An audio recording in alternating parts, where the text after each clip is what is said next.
भोभरागतारकं भवाधिकर्णधारकं यशोमती किशोरकं नमामि चित्तचोरकं श्रीभक्तकान्तभङ्गिनं सदा सदा रसङ्गिनं दिने दिने नवं नवं नमामि नन्दसङ्गमं गुणाकरं सुखाकरं कृपाकरं कृपाकरं सुरद्विषन्निकन्दनं नमामि गोपनं नवीनगोपनागरं नवीनखेलितं पटं नमामि मेघसुन्दरं तडित्रहारसत्पटं समस्तगोपनन्दनं हृदं भुजैकमोदं नमामि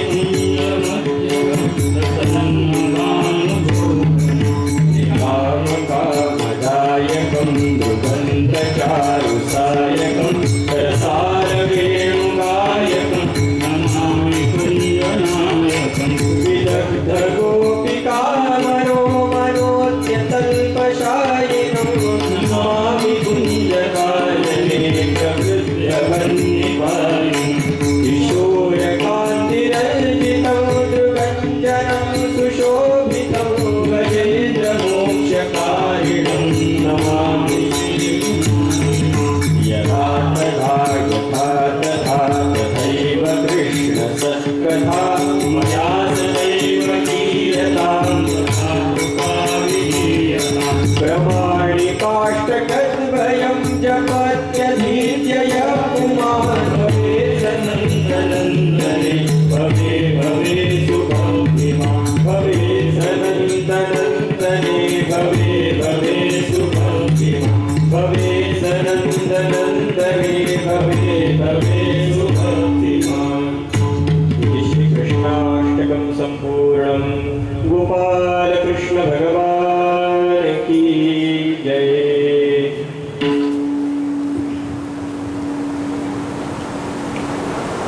पुंडलीकवरदा हरिविठ्ठल श्री ज्ञानदेव तुकाराम।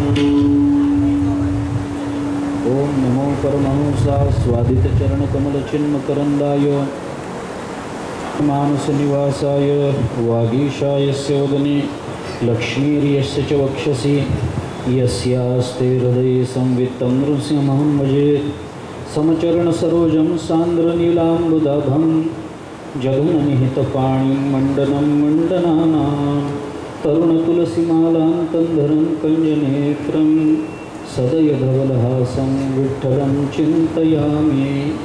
वंशीविभूषितकरान्नवनीरदाभात् पीताम्बरादरुणबिम्बफलाधरोष्ठात् पूर्णेन्दुसुन्दरमुखात् अरविन्दनेत्रात् कृष्णात् परं किमपि तत्त्वमहं न जाने।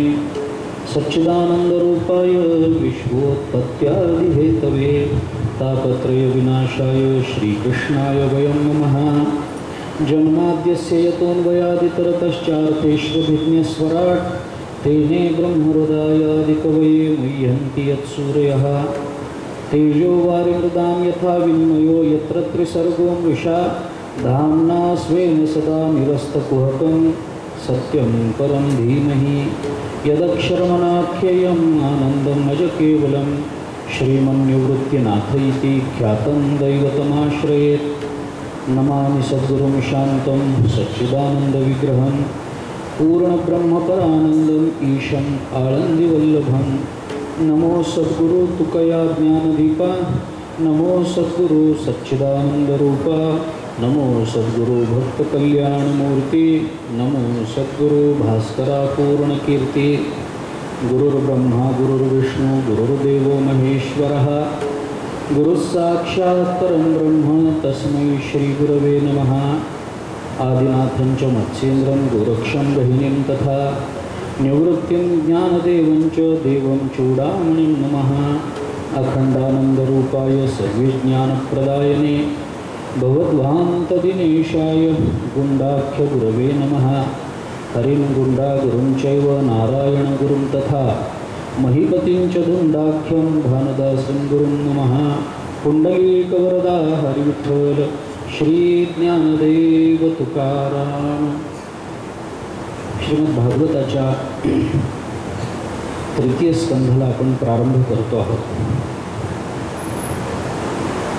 2 स्कंधामध्ये भागवताने आपल्याला जो विचार सांगितला तो पहिल्या स्कंधामध्ये भागवताने आपल्याला विचार सांगितला तो अधिकाराचा विचार होता. परीक्षितीचा अधिकार काय? शौनकांनी यज्ञ प्रारंभ केल्यानंतर सूत तिथे येतात आणि सूत हे वक्ते म्हणून शौनकांना जर भागवत सांगत असतील तर शौनकांचा अधिकार काय? व्यासांच्या अंतःकरणाला प्राप्त झालेली विषण्णता आणि नारद महर्षींची त्यांची होणारी भेट, या भेटीतून नारद महर्षी व्यासांना समास रूपानं जर काही भागवत सांगत असतील तर व्यासांचा अधिकार काय? भागवतामध्ये या 3 स्वतंत्र संवादामधून प्रकट झालेलं भागवत हे 3 वेगळ्या हेतूने सिद्ध झालेलं आहे. सुत शौनकांच्या संवादामधून प्रकट झालेलं भागवत हे यज्ञाचं एक अंग म्हणून प्रकट झालं आहे. नारद महर्षी आणि व्यास महर्षींच्या संवादातून प्रकट झालेलं भागवत अंतःकरणाची विषण्णता दूर करण्याकरता अंतःकरणाला आनंद मिळावा याच्याकरता म्हणून प्रकट झालेला आहे. परंतु भगवान श्री शुकाचार्य आणि परीक्षितीच्या संवादातून निर्माण झालेलं प्रकट झालेलं हे भागवत हे मात्र श्रवणाने कल्याण करण्याला कारण ठरणार आहे. इथे फक्त श्रवणाला प्राधान्य आहे. म्हणून थोडासा विचार आपण असा करून आलो की अधिकाराचा विचार करत असताना या 3 संवादाकरता विशेषतः ज्या 2 संवादामध्ये भागवत श्रवणाचा मूल हेतू नाही तिथे भागवत का सांगितलं गेलं असेल? कल्याण होणार आहे पण काही काळानंतर होणार आहे.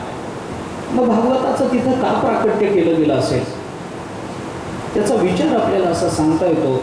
पहिल्या स्कंधामध्ये 19 अध्यायामध्ये प्रकट झालेलं हे भागवत पहिल्या 3 अध्यायामध्ये सुत शौनकांचा विचार सांगतं, दुसऱ्या 3 अध्यायामध्ये व्यास नारदांचा संवाद सांगतं आणि नंतर उरलेल्या 13 अध्यायामध्ये शुकपरीक्षिती संवाद सांगत असेल तर पहिल्या 3 अध्यायामध्ये धर्माधिकार दिला गेला, दुसऱ्या 3 अध्यायामध्ये उपासनाधिकार दिला गेला आणि शेवटच्या 13 अध्यायामध्ये श्रवणाधिकार दिला गेला. श्रवण करावं असं शास्त्र सांगतं.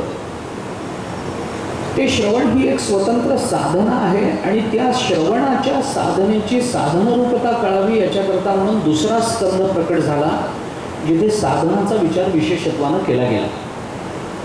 श्रवण हे एक साधन आहे. श्रवण हा एक विधी मानतं शास्त्र. उपनिषदांनी परमात्मा स्वरूपाचं चिंतन करावं असं सांगताना नुसतं ते आपण ऐकावं एवढ्याच पुरतं उपनिषद बोलत नाही. ज्ञानेश्वर महाराजांनी ज्ञानेश्वरीमध्ये पुन्हा पुन्हा ऐका, अवधान द्या, ऐका ऐका असं म्हणून जे सांगितलेलं आहे. संत महात्मे तुकोबारांसारखे महात्मे पुन्हा पुन्हा ऐका ऐका भाविकजन असं म्हणून ऐका म्हणून प्रार्थना करतात. ते ऐका काय आहे? ते ऐकणं कोणतं आहे? अवधान देणं म्हणजे नुसतं श्रवण करणं आहे का? कारण भागवताच्या महात्म्यातच ज्या वेळेला त्या धुंदुकारीला न्यायला विमान आलं त्यावेळेला गोकर्णाने हा प्रश्न तिथल्या त्या विष्णुदूतांना विचारला की बाबा जर सगळ्यांनीच भागवत ऐकलं तर तुम्ही याला एकट्यालाच का घेऊन जाता? त्यावेळेला त्यांनी दिलेल्या उत्तरातून आपल्याला हे कळलं होतं की जरी सगळे ऐकत असले तरी सगळे ऐकलेल्या तत्वाचं मनन करत नाही. त्यामुळे सगळ्यांनाच लगेच फल प्राप्त होत नाही. म्हणून उपनिषदाने सुद्धा आत्मावारे श्रोतव्यः द्रष्टव्यः मंतव्यः निधिध्यासितव्यः अशा पद्धतीची जी भूमिका प्रभुसंहित उपदेशातून मांडली याच्यामध्ये विद्वानांनी याच्यावर चिंतन करत असताना आत्मावारे द्रष्टव्यः श्रोतव्यः मंतव्यः द्रष्टव्यः हा विधी सांगितला का? श्रोतव्य हा विधी सांगितला का? मंतव्य हा निधिध्यासितव्य विधी आहे का? आज्ञाला पहा, त्याचं श्रवण करा, त्याचं मनन करा, त्याचं निधिध्यासन करा आत्म्याला कसं पाहता येईल? आत्मा हा काही शब्द नाही, शब्द रूपानं प्रकट होणारा नाही. जर शब्द रूपानं आत्मा प्रकट झाला असता तर उपनिषदाला नायम आत्मा प्रवचनेन लभ्यान मेधयान बहुधा श्रुतेन हे म्हणण्याचं कारण पडलं नसतं. पण तरीही ज्या अर्थी उपनिषद त्या संबंधानं ऐकण्याची भूमिका मांडतं, तशा पद्धतीचा उपदेश करतं, त्याचं मनन करण्याचा उपदेश करतं, मग त्याचं मनन आपल्याला तत्वदृष्टीनं करता येत नसेल, निर्गुण स्वरूपाच्या त्या परमतत्वाचा विचार आपल्याला अंतःकरणामध्ये आलंबन नसल्यामुळे स्थिर करता येत नसेल, तर मग उपनिषदाने त्याच्या पुन्हा तटस्थ आणि स्वरूप लक्षणांचा विचार स्वतंत्रतेने अन्य ठिकाणी मांडला. परमात्म्यापासून हे जग निर्माण होतं, परमात्म्यावर आधारित राहतं, परमात्म्यामध्ये विलीन जात होतं. त्या परमात्म्याचं चिंतन करा.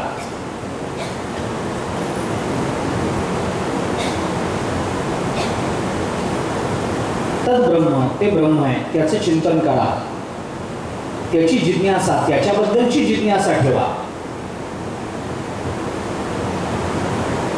त्याच्यापासून हे सगळं निर्माण झालं. जन्माद्यस्य यतः, आचार्यांनी त्याच्यावरच्या भाष्यामध्ये या जगताचं जे स्वरूप सांगितलं ते चिंतनात घेण्यासारखं आहे. अस्य जगतः नामरूपाभ्याम अनेक कर्तृभोक्तृ संयुक्तस्य प्रतिनियत निमित्त देश काल क्रिया फलाश्रयस्य मनसा अपि अचिंत्य रचना रूपस्य. आचार्यांनी मांडलेले एक एक युक्तिवाद बघितले तर हे जग परमात्म्याने निर्माण केलं याची खात्रीच व्हावी. या जगतामध्ये एक विशिष्ट नियमावली आहे. अनेक कर्तृभोक्तृत्वानं संयुक्त असणारं हे जग असलं तरी आचार्य म्हणतात प्रतिनियत निमित्त देश काल क्रिया आणि फल याचा आश्रय आहेच आहे. याचे दोन स्वतंत्र अर्थ लावले. भामतीकारांनी अर्थ लावताना वेगळा लावला. प्रतिनियत निमित्त देश काल क्रिया आणि फल. निमित्त देश काल क्रिया फल या 5 गोष्टी सांगितल्या आहेत, पण या प्रत्येकामध्ये भेद आहे. म्हणून फलाला स्वतंत्र ठेवा. प्रतिनियत निमित्त देश काल क्रिया या जशा बदलत जातात तसं फल मिळत जातं. 2 माणसांनी एकच कर्म केलं असेल तर त्या दोघांना त्या कर्माचं समान फल मिळतं असं नाही. कदाचित दोघांना अगदी वेगळं नव्हे, भिन्न नव्हे, विरुद्ध फल मिळू शकतं. एकच कर्म आहे. रस्त्यावरून जाणाऱ्या एका माणसाला समोरच्या दुसऱ्या माणसाने अडवलं आणि त्याच्या पोटामध्ये चाकू खुपसला आणि त्याच्या जवळचं द्रव्य काढून घेतलं. या माणसाला जर पोलिसांनी पकडलं तर शिक्षा होते, तुरुंगवास भोगावा लागतो, क्वचित फाशी देण्यापर्यंत पुढे जातं.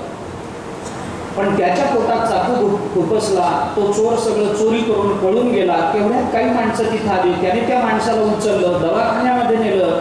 दवाखान्यामध्ये डॉक्टरने तेच केलं, त्याच्या पोटाला पुन्हा चाकू लावला, पुन्हा त्याच्याजवळचे पैसे काढून घेतले, तरी त्याला पुण्य लागलं. कर्म एकच आहे, चाकू चालवणं.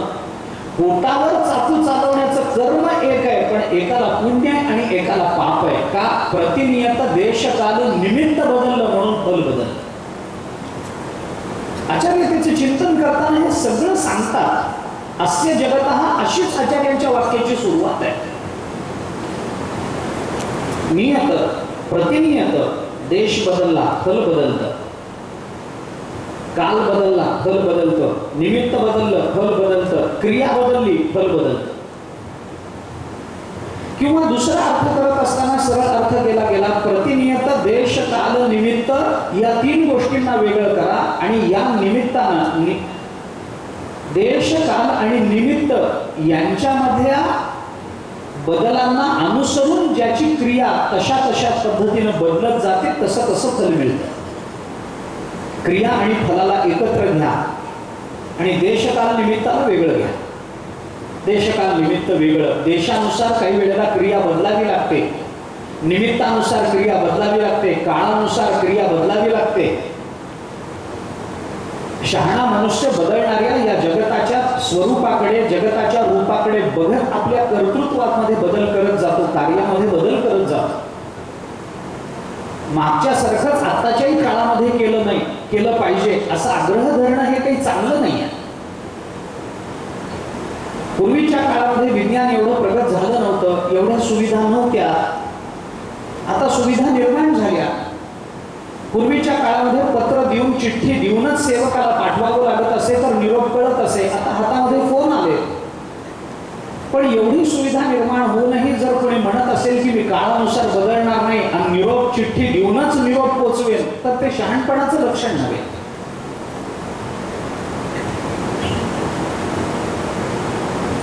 देश काल निमित्त बदलत चालली आहेत ना, मग त्यानुसार आपल्या क्रिया बदलाव्या तर फल चांगलं आपल्या पदरात पडतं. उदाहरण खूप आहेत. अब्राहम लिंकनचा एक लेख आहे. त्या लेखामध्ये अब्राहम लिंकनने एक फार चांगलं वाक्य टाकलं आहे. आधुनिक आहे म्हणून सांगतो. अब्राहम लिंकनने आपल्या वाक्यामध्ये म्हणताना असं म्हटलं एका लेखामध्ये की या जगतामध्ये सगळीच माणसं मूर्ख नाही आहेत. या जगतामध्ये जी माणसं मूर्ख म्हणून गणली जातात त्यांच्यामध्ये फक्त दोनच विचार करता येतात. काय? मूर्खाचे दोनच प्रकार. जुनं तेच सगळं चांगलं हे म्हणणारा एक मूर्ख आहे आणि नवीन आहे तेच सगळं चांगलं आहे म्हणणारा दुसरा मूर्ख. दोनच मूर्ख आहे. जुनं तेच चांगलं असं म्हणणार, म्हणून जुन्यातच अडकून पडणारा तोही मूर्खच म्हणवला जातो. आणि काही नाही हो, जुनं सगळं काढी लावा, काही नसतं, त्याला काही अर्थ नसतं, आपले पूर्वज वेडे होते, आता जे नवीन आहे तेच सगळं चांगलं आहे असं म्हणणारा दुसरा मूर्ख. जुन्या नव्याचं मिश्रण करून निमित्त देश काल यांचा विचार करून आपल्याला क्रिया बदलावी लागते. महाभारताने एका ठिकाणी चिंतन करताना असं म्हटलंय, सहा धर्मः सहा अधर्मः देश काले प्रतिष्ठितः आदान अमृतम हिंसा धर्म ह्यावस्थित स्मृतः. तो धर्म आणि तो अधर्म कशावरून ठरवायचं? देश काले प्रतिष्ठितः. देश कोणता, काल कोणता, निमित्त कोणतं, याच्यावरून ती क्रिया धर्म मानायची की न मानायची हे ठरवावं लागतं. आचार्यांनी चिंतन करताना असा विचार सांगितला किंवा सरळ अर्थ त्याचा असा केला जातो. इतर भाषांमध्ये जर आपण पाहिलं, भामतीवर एक कल्पतरू नावाची टीका आहे, कल्पतरूवर एक कल्पतरू परिमल नावाची टीका आहे. या टीकांमध्ये सरळ जे भाष्य आपल्याला दिसतं त्या भाष्याने सरळ चिंतन आपल्याला सांगितलं, प्रतिनियत देश काल निमित्त क्रिया आणि फल यांच्यामध्ये एक तारतम्य आहे या जगतात. कोणतंही कर्म करावं आणि कोणतंही फल मिळावं असं या जगात चालत नाही. त्याच्यामध्ये निश्चित असे निकष लावलेले आहेत. त्याला निश्चित असा एक नियम आहे. आपण पाप करू तर आपल्याला दुःखच होईल हा नियमच आहे. आता आम्हाला जे सुख होतं ते कदाचित पापाचा परिणाम म्हणून जाणवणार नाही, तो कदाचित आमच्या पूर्व पुण्यकर्माचा परिणाम असेल. पण आता जे आम्ही पाप केलंय त्याचा कधी ना कधीतरी दुःख रूपानं भोग आम्हाला भोगावा लागणारच आहे हा नियम आहे. ही नियमावली या जगतामध्ये कोणाला बदलता आली नाही. ब्रह्मदेव झाला तरी कर्माचे नियम ब्रह्मदेवाला बदलता आले नाही, येत नाही. कर्म चांगलं असेल तर सुख मिळणार, कर्म वाईट असेल तर दुःख मिळणार. याच दृष्टीनं सुखस्य दुःखस्य नकोपि दाता परो ददाति इति कुबुद्धिरेषा अहम करोमि इति व्रताभिमाना स्वकर्मसूत्र ग्रथितो हि लोकाः या श्लोकाचं चिंतन केलं जातं. कर्मच आम्हाला सगळं देतं. पण ही जी नियमावली आहे ही नियमावली आतापर्यंत कधीही त्याच्यामध्ये अगदी बारीकसा देखील दोष निर्माण झालेला नाहीये. जेव्हापासून जग उत्पन्न झालं, जेव्हापासून जीव कर्म करतो आहे तोपासून त्यावेळेस पासून वाईट कर्म केलं तर दुःख आणि चांगलं कर्म केलं तर सुख याच्यामध्ये यत्किंचितही बदल झालेला नाही. न केलेलं भोगावं लागलं आणि केलेलं वाया गेलं असं एकही उदाहरण या जगतामध्ये नाही. अकृत अभ्यागम आणि कृत प्रणाश हे दोन दोष मानले गेले. ब्रह्मसूत्रामध्ये जगद्गुरु शंकराचार्यांनी परातु तच्छ्रुते हे या सूत्रावर भाष्य करत असताना कर्माचा जो विचार मांडला तो बारकाईनं बघण्यासारखा आहे. मी कशासाठी आपल्याला हे सांगितलं, कुठून हे सुरू झालं याचा विचार करा. आत्मावारे श्रोतव्य हा द्रष्टव्य हा वगैरे हे सगळे जे चिंतन उपनिषदांनी सांगितलं त्याच्यामध्ये त्याला पहा, त्याला ऐका, त्याचं मनन करा. कसं करा? मनन होत नाही ना त्याचं, तो निर्गुण आहे. मग दृश्य पदार्थावरून त्याचं मनन करा. यतो वा इमानी भूतानि जायन्ते येन जातानि जीवन्ति यत् प्रयन्ति अभिसंविशन्ति तद्विजिज्ञासस्व. त्याला जाणा, त्याचं निधिध्यासन करा. तद ब्रह्म, ते ब्रह्म आहे.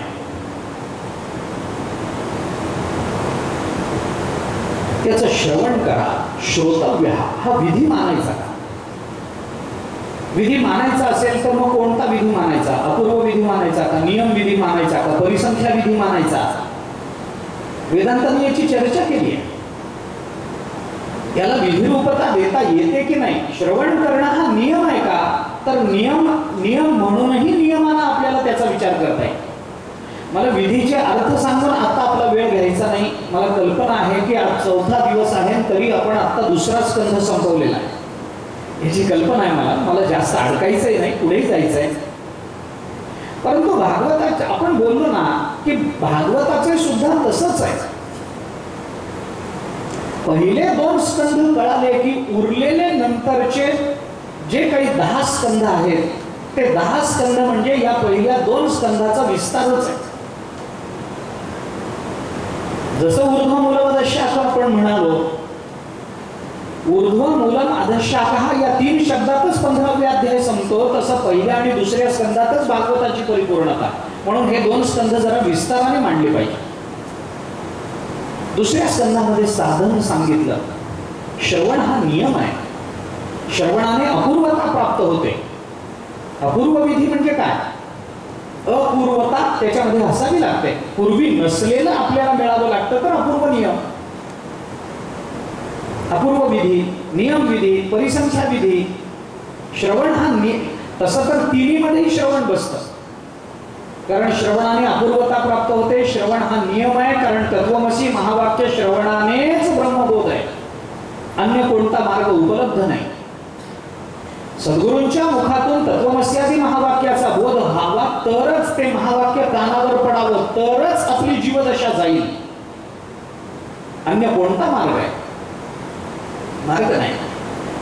तुकोबारांनी म्हटलंय, तुका म्हणे कानी ऐकिली मात तोची झाला घात जीवपण. भगवंतानी अर्जुनाला सांगितलं, अर्जुनाने ऐकलं आणि म्हणून अर्जुनाचा मोह गेला. जर ऐकण्याने मोह गेला नसता, श्रवणाने तो मोह गेला नसता आणि श्रवणाने ती ब्रह्मस्वरूपता प्राप्त झाली नसती तर इदंते ना तपस्काय हे सांगायचं काय कारण पडलं असतं देवाला? नचा शुश्रूषवे वाच्यम नचमाम योग्यसु येते हे सांगायचं काय अडलं होतं देवाला? हे तत्वज्ञान कुणाला सांगावं आणि कुणाला सांगू नये या संबंधामध्ये भगवान का बोलले असते?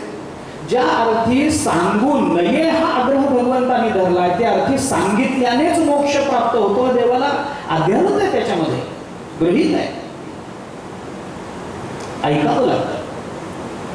भागवताचं श्रवण हा विधी आहे, तो अपूर्व विधी आहे. प्रत्येक वेळेला आपल्याला भागवत नवीन काहीतरी देतं. कथा त्याच असतात. आतापर्यंत आपण महाराष्ट्रामध्ये राहतो, सुदैवी आहोत. आपल्याकडची कीर्तन परंपरा ही अतिशय प्रगल्भ, अतिशय पुरातन आणि तरीही अतिशय आनंददायक अशा स्वरूपाची संतांनी आपल्याला दिलेली आहे. या कीर्तन परंपरेमध्ये आपण आतापर्यंत अनेक वेळेला काल्याची कीर्तन ऐकली आहे. या काल्याच्या कीर्तनामध्ये काय सांगितलं जातं? भगवान श्रीकृष्णाचं चरित्र सांगितलं जातं. चरित्र ते उच्चारावे केले देवे गोकुळी, गोकुळातलं चरित्र सांगा असं संतांनी आम्हाला दंडक घालून दिला. आम्ही सांगतो, आपणही ऐकतो. कीर्तनकार सांगतात चरित्र. काय चरित्र असतात? काही नाही. चरित्र काही प्रत्येक वेळेला वेगळं सांगत नाही. तीच दाढी, तीच वेणी, तीच गाठ. दाढी वेणीची गाठ मारली, भगवान श्रीकृष्णाने लोणी चोरलं, भगवान श्रीकृष्णाने गोपिकांना त्रास दिला, भगवान श्रीकृष्णांनी असं केलं तसं केलं, वृंदावनामध्ये गाई चारायला गेले, तिथे असे खेळ झाले, तिथे कालियामर्दन झालं, अमुक झालं, तमुक झालं, हे सगळंच सांगितलं जातं. पूतना कशी आली, महाबळ भट्ट कसा आला, अघासूर कसा आला, तृणावर्त कसा आला, बकासूर कसा आला, शक्तासूर कसा आला, हे सांगितलं जातं ना. काय वेगळं, हेच सांगितलं जातं. पण मला आपल्याला साधा प्रश्न असा विचारायचा आहे, आतापर्यंत इतक्या वेळेला दाढी वेणीची गाठ आपण ऐकलेली आहे, या गोष्टीला कंटाळलेला माणूस मला दाखवा. या कृष्ण लीलेला कंटाळा आला, कितीदा तेच सांगता, कंटाळा आला आम्हाला असं म्हणणारा श्रोता दाखवा, असं म्हणणारा माणूस दाखवा. नाही, मी मुद्दाम हे विधान करतो कारण या गोष्टीला जो कंटाळेल तो माणूसच नसतो. माणूस असेल तर तो भगवंताच्या लीलांना कंटाळणार नाही. त्याच लीला पुन्हा ऐकल्या तरी पुन्हा पुन्हा का ऐकावा वाटतात, कारण त्याच्यामध्ये प्रत्येक वेळेला अपूर्वता आहे. प्रत्येक वेळेला आनंदाची नवी अनुभूती आहे. म्हणून गीतेच्या संबंधानं ज्ञानोबारांनी जे मांडलं तेच मला थोडंसं भागवताच्या संबंधानं ज्ञानोबारांचे शब्द घेऊन मांडायचं, दुसरं काय.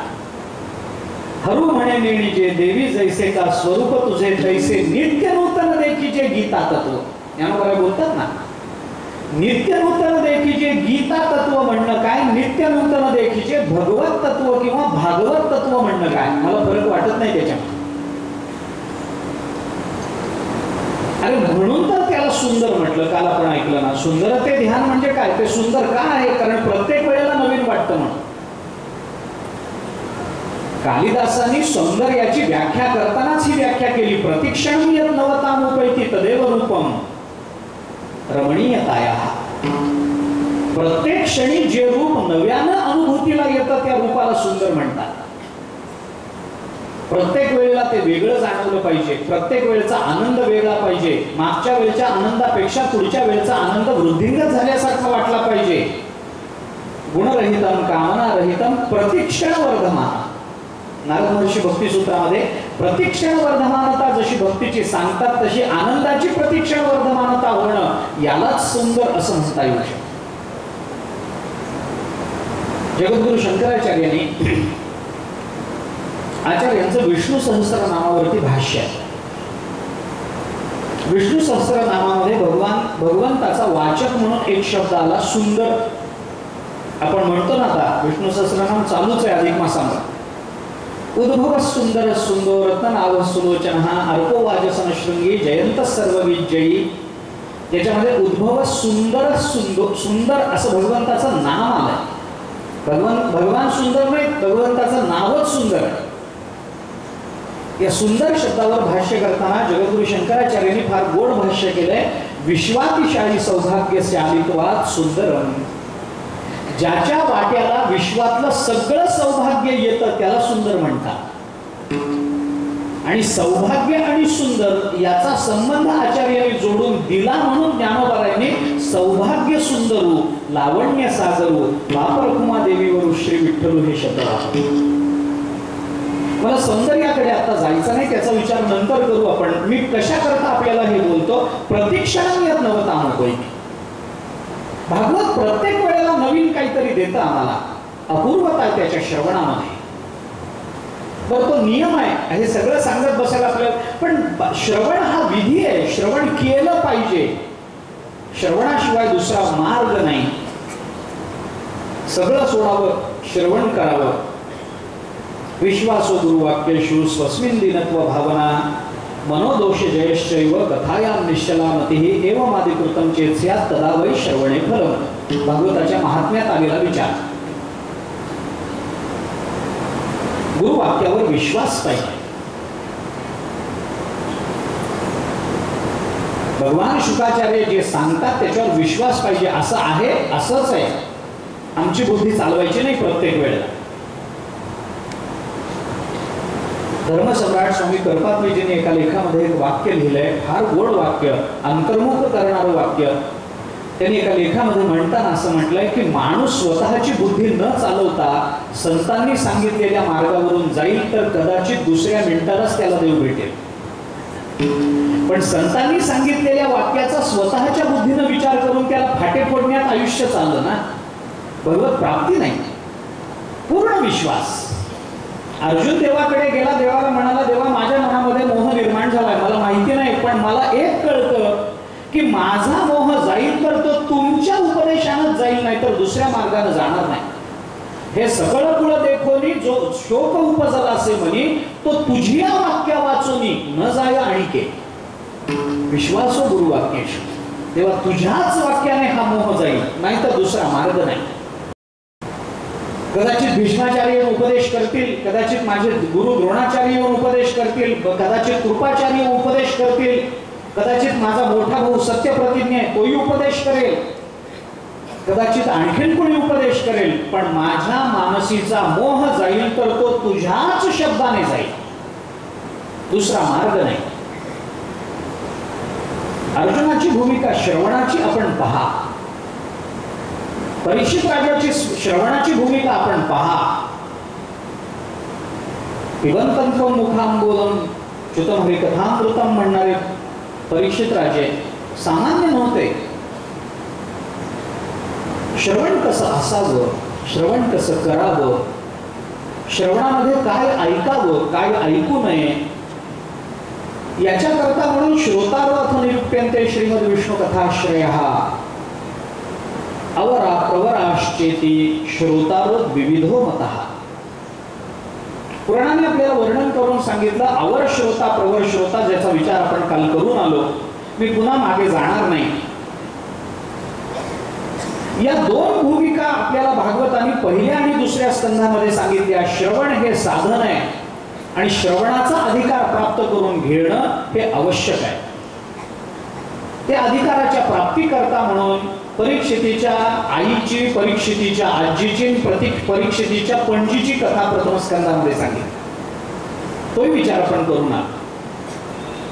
आणि मग दुसरा स्कंध संपता संपता शेवटच्या अध्यायामध्ये या भागवताच्या महापूर्णाचा म्हणून जो विचार करण्यात आला, त्याच्यामध्ये भागवताच्या ठिकाणी असणाऱ्या 10 लक्षणांचा विचार भागवताने केलाय.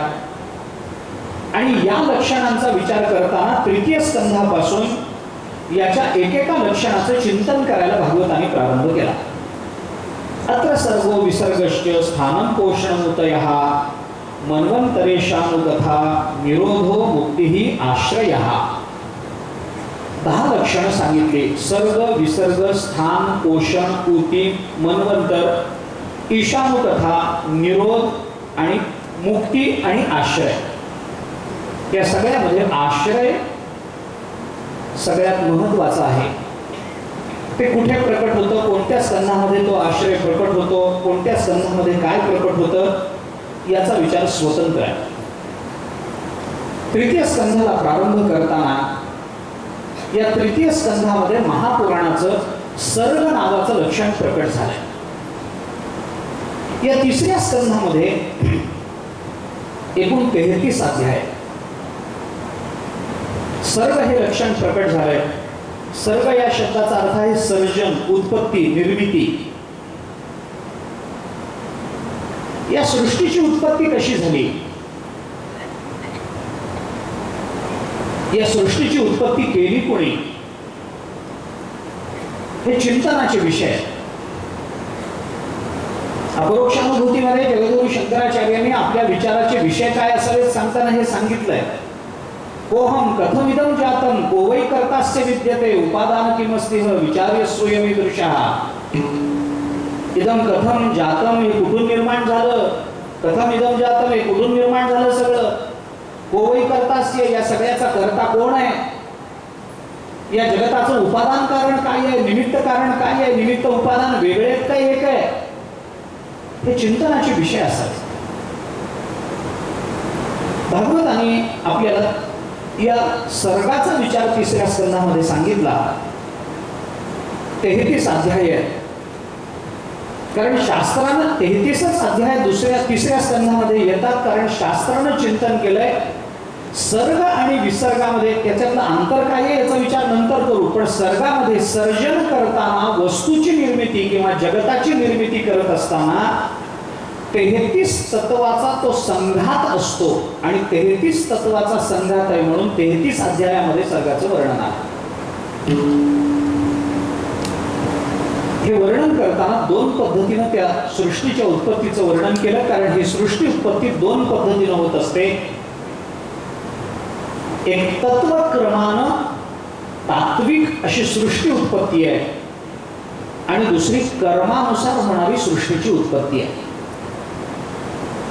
भागवतांनी याचा विचार करताना फार चांगल्या पद्धतीने विचार केला. 3ऱ्या स्कंधामध्ये दोन पद्धतीची सृष्टी, तत्वक्रमानं आणि कर्मानुसार होणारी. म्हणून या 33 अध्यायातल्या पहिल्या 19 अध्यायामध्ये कर्मप्रधान सृष्टीची उत्पत्ती ही भागवतांनी सांगितली आणि नंतरच्या 14 अध्यायामध्ये तत्वप्रधान किंवा विवेकप्रधान किंवा ज्ञानप्रधान सृष्टीचा विचार भागवतांनी सांगितला. कर्मप्रधान अशा पद्धतीची सृष्टी सांगायची म्हणून तिथं कश्यप, दिती आणि त्यांच्यापासून निर्माण झालेल्या हिरण्यकश्यप आणि हिरण्याक्षाचं वर्णन आलं. आणि नंतरच्या 14 अध्यायामध्ये ज्ञानप्रधान सृष्टी सांगायची म्हणून तिथं देवहूती, कर्दम यांचा विचार सांगण्यात आला. नंतर कपिलाचार्य वगैरे सांगण्यात आला. म्हणून सृष्टीचा दोन पद्धतीने विचार केला जातो. एक बद्ध सृष्टी आहे आणि दुसरी मुक्त सृष्टी. बद्ध सृष्टीमध्ये दिती आणि कश्यपांचा विचार आहे, कारण दिती कश्यपालाही बद्ध करते, स्वतःही बद्ध होते. आणि मुक्त सृष्टीमध्ये कपिलाचार्यांचा विचार आहे, जे कपिलाचार्य स्वतः भगवत अवतार म्हणून मुक्तच आहे, पण उपदेशानं देवहूतीलाही मुक्त करतात. ती मुक्त सृष्टी आहे. म्हणून 19 आणि 14 अशा दोन अध्यायांमध्ये विभाग करून एक मुक्त सृष्टी आणि एक बद्ध सृष्टी याचा विचार भागवताने आपल्याला 3ऱ्या स्कंधामध्ये सांगितला. दोन विचार याच्यातले महत्वाचे. कर्मसृष्टीचा विचार करताना वराह अवताराचा विचार करा आणि ज्ञानसृष्टीचा विचार करताना कपिलाचार्यांचं चरित्र पहा. संपला 3रा स्कंध. झालं, दुसरं काही नाही. 3ऱ्या स्कंधामध्ये विचार करण्यासारखी ही गोष्ट आहे. कारण मानवी जीवनामध्ये कर्म आणि ज्ञान या दोन्हीचाही समन्वय असतो. आपण परवाच्या दिवशी बोलून आलो, नुसतं कर्म करणारा माणूस काही उपयोगाचा नाही. अरे कर्म तर गाढवही करतात. नुसतंच कर्म करायचं असेल तर पुत्रही करतात. नुसतंच कर्म करणे याला काय महत्व आहे? नुसत्या कर्मानं जर परमतत्वाची प्राप्ती झाली असती तर सगळ्यात पहिल्यांदा भगवत स्वरूपाला गाढव पोचलं असतं, कारण त्याच्या एवढं कर्म कोणीच करत नाही. अहोरात्र झटत गाढव, वेळ बघत नाही, काळ बघत नाही, ओझं किती आहे बघत नाही. आणि खरं सांगू, ओझं कशाचं आहे हेही बघत नाही, म्हणून तर गाढव आहे. अविश्रांत वहेत भारम. चाणक्य नीतिसूत्रामध्ये, नीतिशास्त्रामध्ये गाढवाचं वर्णन करताना गाढवाच्या ठिकाणी काय गुण आहेत याचं वर्णन आलंय. अविश्रांत वहेत भारम. अरे अखंड भार वाहत. गाढवाकडून हा गुण घेतला पाहिजे. चाणक्याने म्हटलंय, वृद्ध चाणक्याने. कुणाकडून काय घ्यावं याची यादीच आहे चाणक्य नीतिशास्त्रात. सिंहादेकम बकादेकम शिक्षेत चत्वारी कुक्कुटात वायसात पंचशिक्षेच्या षट्शूनी स्त्रीनी गर्दभात. सिंहाकडून एक गुण घ्यावा, बगळ्याकडून एक गुण घ्यावा. सिंहात एकम, बकात एकम, शिक्षेत चत्वारी कुक्कुटात कोंबड्याकडून 4 गुण घ्यावे. वायसात कावळ्याकडून 5 गुण घ्यावे. षट्शूनी कुत्र्याकडून 6 गुण घ्यावे. त्रीणी गर्दभात गाढवाकडून 3 गुण घ्यावे. चाणक्याने सांगितलं. यांच्याकडून सुद्धा गुण घेण्यासारखे असतात. कुणाकडून काय घ्यावं हे सांगताना प्रत्येक प्राण्याकडून काय घ्यावं हे चाणक्याने सांगितलंय, पण बिचाऱ्याने कुठेही माणसाकडून काय घ्यावं हे सांगितलंच नाही. काय कारण असेल देव जाणे. गाढवाकडून 3 गुण घ्या, माणसाकडून घेऊ नका. काय गुण घ्यायचं? माणसाने हे गुण घ्यावेत अशी अपेक्षा. माणसाकडून गुण घ्यावेत अशी अपेक्षा नाही, कारण उपदेश माणसाला चाललाय, जीवा करताय. यावर गाढवाकडून गुण घ्यावेत. अगदी अविश्रांत मेहनत करतं गाढव. 2 चक्रा, 3 चक्रा, 4 चक्रा, 10 चक्रा कुंभाराने करू देत, गाढव करतं. तर कुंभार त्याला काही आल्याबरोबर गरम गरम भाकरी करून वाढत नाही. आल्यावर त्याला अपेक्षाही नसते.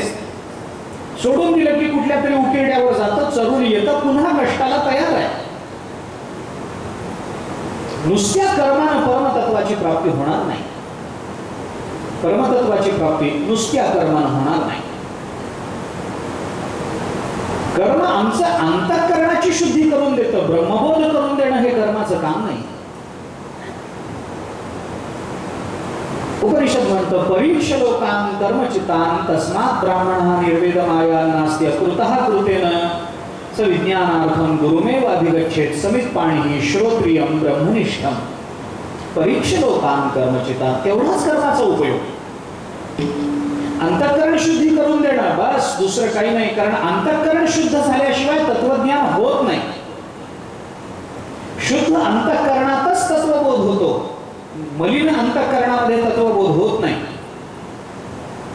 अंतःकरण शुद्ध झालं पाहिजे. तरी गुरु दाविली या वाटा येवोनी विवेक तीर्थ तटा बुद्धीचा मळकटा दुतला तेने. ज्ञानोबराय बोलतात बुद्ध्या विशुद्धया युक्तो वृत्त्यात्मानं नियम्य शब्दादीन विषयांस त्यक्त्वा रागद्वेषो विदस्य च विविक्त सेविल गुहाशी यतवाक्काय मानसा. 18 अध्याय वाचा ना गीतेचा. कर्मयोगाचा जो विचार भगवंतांनी सांगितला त्याच्यामध्ये पहिलं काय करायला सांगितलं? पहिल्यांदा हे करा बाबा, आपली बुद्धी शुद्ध करून घ्या, मन शुद्ध करा. एकदा चित्त शुद्ध झालं, बस परमार्थाचा पुढचा प्रवास सुकर होऊन जातो. सुकर होतो. तुकोबारांना छळणाऱ्या रामेश्वर भट्टांना तुकाराम महाराजांनी एकमेव उपदेश केला, दुसरं काही करू नका, एकच काम करा. चित्त शुद्ध तरी शत्रु मित्र हो, चित्त शुद्ध तरी शत्रु मित्र हो, चित्त शुद्ध तरी शत्रु मित्र हो, चित्त शुद्ध तरी शत्रु मित्र हो.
तुकोबारांचे अभंग बुडवले,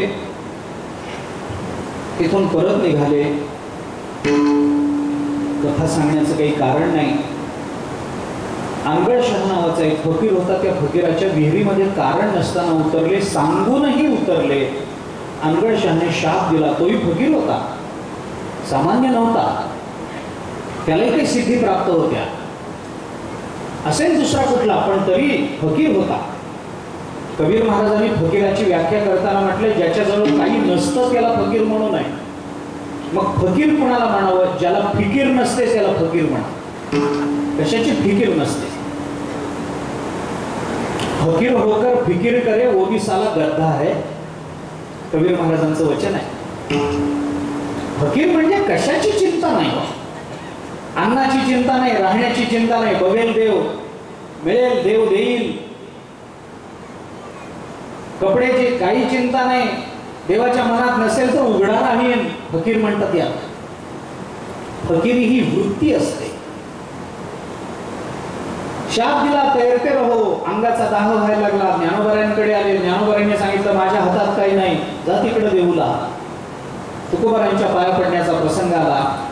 तुकोबारांचं दर्शन घेतलं. तुकोबारांच्या अंतःकरणामध्ये वैर नाही, निर्वैर अंतःकरण. तुकोबारांनी सांगितलं बाबा चिंता करू नका.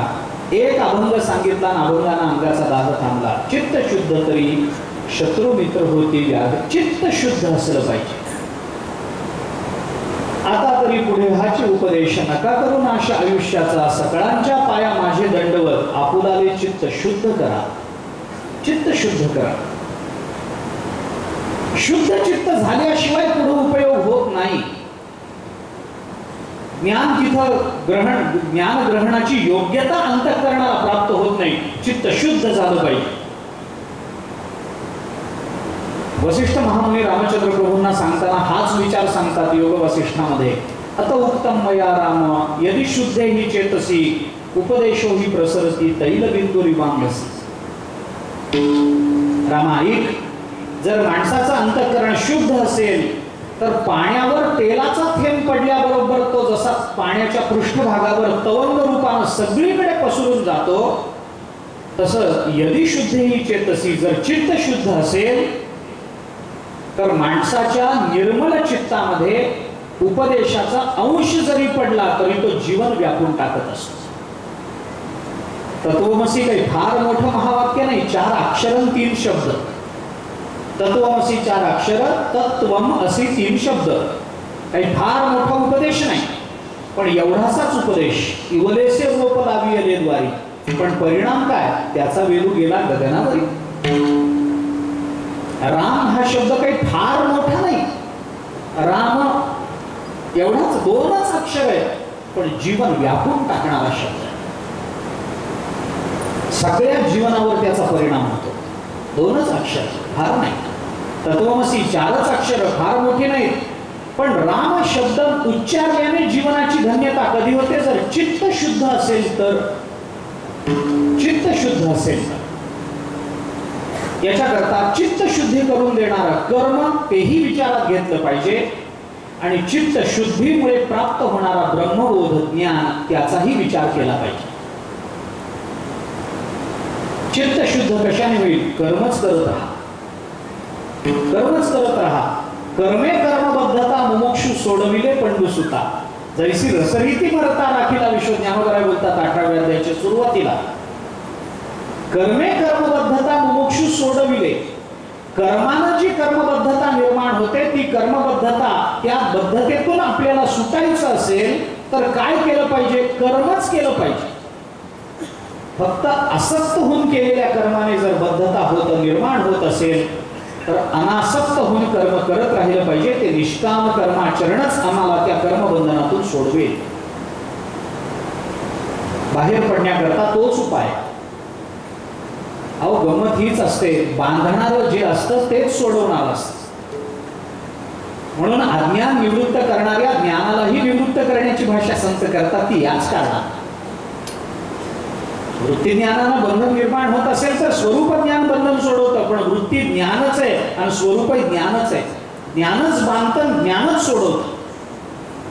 काश्मीर शैव दर्शनामध्ये आपण परवा बोलून आलो, शिवसूत्रांनी स्पष्ट निर्देश केलाय, ज्ञानम बंध हा, ज्ञान बांधतं, ज्ञान हाच बंध आहे.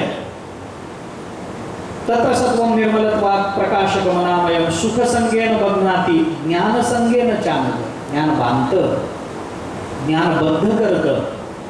मग सोडवतो पण ज्ञानच सोडवतं, ज्ञानच सोडवतं. कर्म आपल्याला बांधत असेल तर कर्मातूनच, कर्माच्या माध्यमातूनच आपल्याला कर्मबद्धतेचा, कर्मातून बाहेर पडण्याचा उपाय आपल्याला सुचू शकतो. कर्तृत्वाचा अहंकार आणि कर्मफलासक्ती न ठेवणं हाच कर्मबंधनातून सुटण्याचा उपाय आहे. हे ज्ञानोबराय बोलून दाखवतात. तैसा कर्तृत्वाचा मद आणि कर्मफलाचा आस्वाद या दोन्हीचाही नाव बंध कर्माचा. कर्माचा बंध म्हणजे अभिमान आणि आसक्ती, फलासक्ती. वैराग्यानं फलासक्ती जाते, किंबहुना वैराग्य म्हणजे फलासक्तीचा त्यागच आहे. वैराग्य म्हणजे दुसरं काहीच नाही आहे. विवेक चूडामणीच्या सुरुवातीला आचार्यांनी साधन चतुष्टयाचा विचार करत असताना एकेका वाक्यामध्ये त्यांचं जे चिंतन केलंय ते आपण पहा. आदौ नित्यानित्य वस्तू विवेक परिगण्यते इहामुत्र फल भोग विरागः तदनंतर. इहामुत्र फल भोग विराग, फलाचा विराग निर्माण होणं हेच खरं वैराग्य. कर्माचं वैराग्य नसतं, तत्वाचं वैराग्य नसतं. फलाचा त्याग करण्याची इच्छा होणं हेच वैराग्य. म्हणून बांधणारं आहे ते जर कर्म असेल तर बद्ध सृष्टी म्हणजे कर्मप्रधान सृष्टी आहे, आणि सोडवणारं जर ज्ञान असेल तर मुक्त सृष्टी म्हणजे ज्ञानप्रधान सृष्टी आहे. म्हणून या दोन गोष्टींचा विचार आपल्याला भागवताने सर्वात पहिल्यांदा सांगितला. बद्ध सृष्टी करता दिती आणि कश्यपाचा विचार सांगितला. आम्हाला बद्ध, आम्ही सगळे बद्ध सृष्टीतले आहोत. म्हणून गंमत पहा कशी येते. दिती कश्यपाला कसा त्रास देते याचं वर्णन म्हणजे बद्ध सृष्टीचं वर्णन आहे. आणि कपिल महामुनी किंवा देवहूती कर्दमाची कशी सेवा करते हे सांगणं म्हणजे मुक्त सृष्टीचा विचार. दोन्हीकडे पती पत्नीचाच संबंध आहे. पण एक बायको छळते म्हणून कर्मप्रधान सृष्टी आहे, आणि एक बायको सेवा करते म्हणून ती ज्ञानप्रधान सृष्टी मानली गेली. एवढाच फरक आहे. काय करायचं हे आपलं आपण ठरवा, मला विचार विस्तार करायचा नाही. याचं त्यांनी ठरवावं. बद्ध सृष्टीत राहायचं का मुक्त सृष्टीत राहायचं. मुक्त सृष्टीत राहायचं असेल तर देवहूतीने केलेली कर्दमाची सेवा वाचा, आणि बद्ध सृष्टीत तिथंच खितपत पडायचं असेल तर देवहूती दिती कश्यपाला काय करते याचा विचार करा. या दोन घटना येतात. दिती आणि कश्यप हे कश्यप जे आहेत ते द्रष्टे सत्पुरुष आहेत. कश्यप शब्दाचा अर्थ काय करावा हे सांगताना श्रीधराचार्यांनी सुद्धा टीकेमध्ये हाच अर्थ सांगितला आहे. आणि आपण जर बाकी काही कोश पाहिले तर तिथेही असाच अर्थ आपल्याला पाहता येतो. कश्यपाचा अर्थ करताना काय करायचं, काही करायचं नाही. अक्षर उलटवून टाकली की कश्यप शब्दाचा अर्थ कळतो. कश्यप कोण आहे? पश्यकः. यः पश्यकः स कश्यपः. एवढंच आहे. ज्याला पाहता येतं, ज्याला दिसतं, ज्याला कळतं, प्रतिबंधाशिवाय ज्याची दृष्टी तत्वापर्यंत पोहोचते असा जो पश्यक आहे त्याचंच नाव कश्यप आहे. कश्यप वेगळे कुणी नाही. ज्याला सर्वत्र ब्रह्म दिसतं, जे जे दृष्टी दिसे ते ते हरिरूप असे कश्यप आहे. व्यक्तीकडे बघितल्यानंतर व्यक्तीचा देह दिसणं, त्या देहाचा रंग दिसणं, त्या देहावरच्या कपड्याचा बोध होणं याच्यापेक्षा त्या देहाला छेदून आत राहणाऱ्या सर्वस्व चाहं निविष्टो अशा असणाऱ्या परमतत्वाला पाहणं ही दृष्टी असते. हे पाहणं असतं. म्हणून पाहणाऱ्याचे दोन प्रकार ज्ञानोबांनी 15व्या अध्यायात सांगितले. कोण? एक अज्ञानाची दृष्टी असणारे कसे पाहतात आणि ज्ञानाची दृष्टी असणारे कसे पाहतात. मूल जन्माला आलं की आत्मा जन्माला आला म्हणतात. एखादा माणूस मेला म्हणजे याच्यातला आत्मा गेला असं म्हणतात. हे सगळे अज्ञान दृष्टीचे.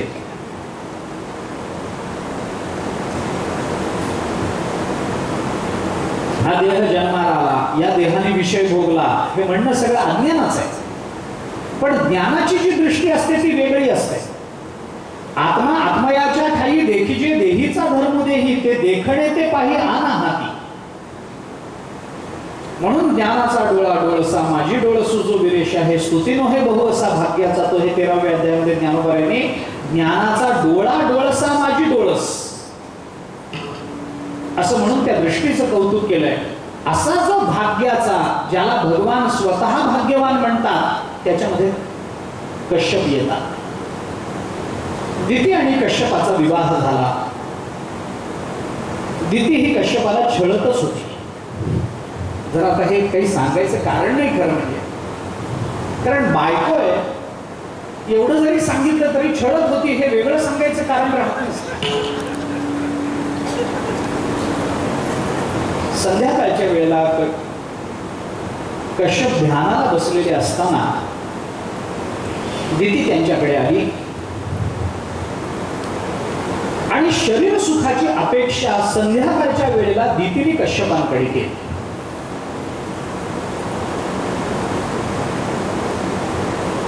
कश्यपाने स्वाभाविक तिला समजवण्याचा प्रयत्न केला, पण तिने सांगितलेला हेतू असा होता की कोणत्याही स्त्री सुलभ स्वभावाला तो हेतू चिकटवता येऊ शकतो.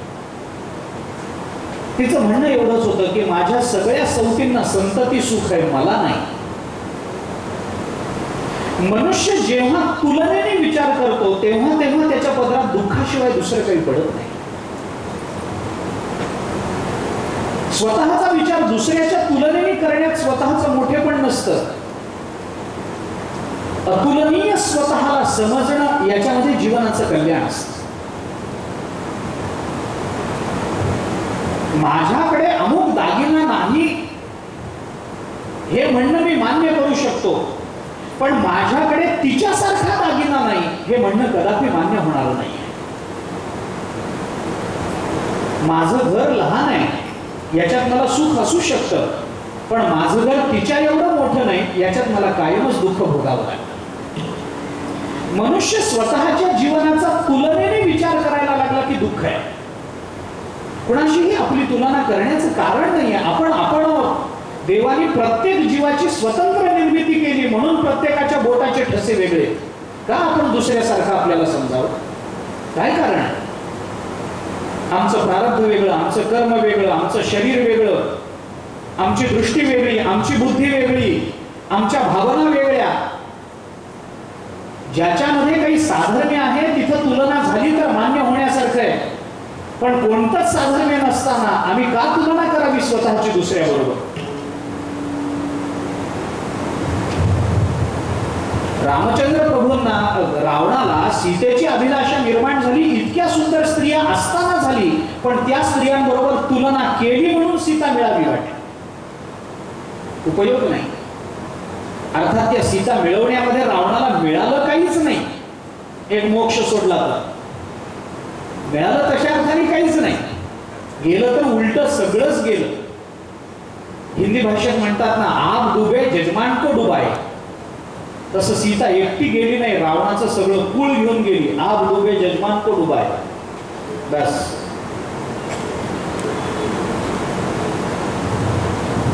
तुलना करण्याचं कारण नाही, पण दितीने कश्यपाला आपल्या स्वतःचा सुखाचा विचार सांगताना तुलनेने सांगितला. तुलनेने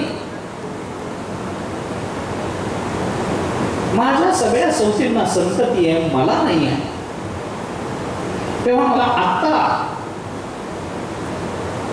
त्या संततीची बीज माझ्यामध्ये पडली पाहिजेत. याच्याकरता मला तुम्ही काही शारीरिक सुख द्या.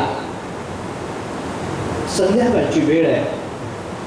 कश्यपाने तिला सांगितलंय, बघ तुझी भावना चुकीची आहे असं मी म्हणणार नाही, पण तरी सुद्धा ही ती वेळ नाहीये. संध्याकाळची वेळ झालेली आहे. या काळामध्ये भगवान शंकर आपल्या सगळ्या अनुचरांसह सगळीकडे भ्रमण करत असतात. अशा वेळेला त्यांची प्रार्थना करण्याचं सोडून, देवतांचं चिंतन करण्याचं सोडून आपण जर केवळ संसार सुखाचा विचार करत बसलो तर ते उचित होणार नाही, मनुष्य धर्माला अनुसरून होणार नाही. कश्यपाने तिला समजावण्याचा प्रयत्न केला. दिती समजायला तयार नाही. त्याचं एकच कारण आहे, बायकोय म्हणून. तेवढंच. पुन्हा मी तिथंच येतो. समजवून कळलं नाही. नाही, आत्ताच पाहिजे, आत्ताच मला सुख पाहिजे. पुष्कळ सांगितलं तरी समजलं नाही. शेवटी कश्यपाने विचार केला, ठीक आहे, तुझी जर अशीच इच्छा असेल तर मला तुझी इच्छा धुडकावून लावता येणार नाही. कश्यपांच्या अंतःकरणामध्ये पत्नीबद्दलचा काय भाव आहे हाही भागवतांनी फार चांगल्या पद्धतीने स्पष्ट केलं.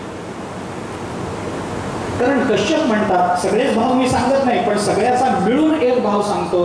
कारण कश्यप म्हणतात, आम्ही पुरुष जे काही कर्तृत्व प्रापंचिक आणि पारमार्थिक अर्थानं गाजवतो ते फक्त घरातल्या स्त्रीच्या जोरावर गाजवत असतो.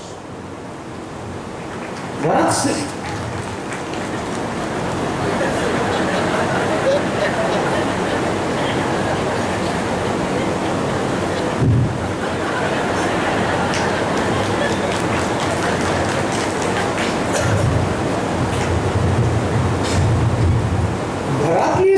घरातलं सगळं सांभाळून घेते म्हणून आम्हाला ते गाजवता येतं, आम्हाला ते कर्तृत्व मिळवता येतं.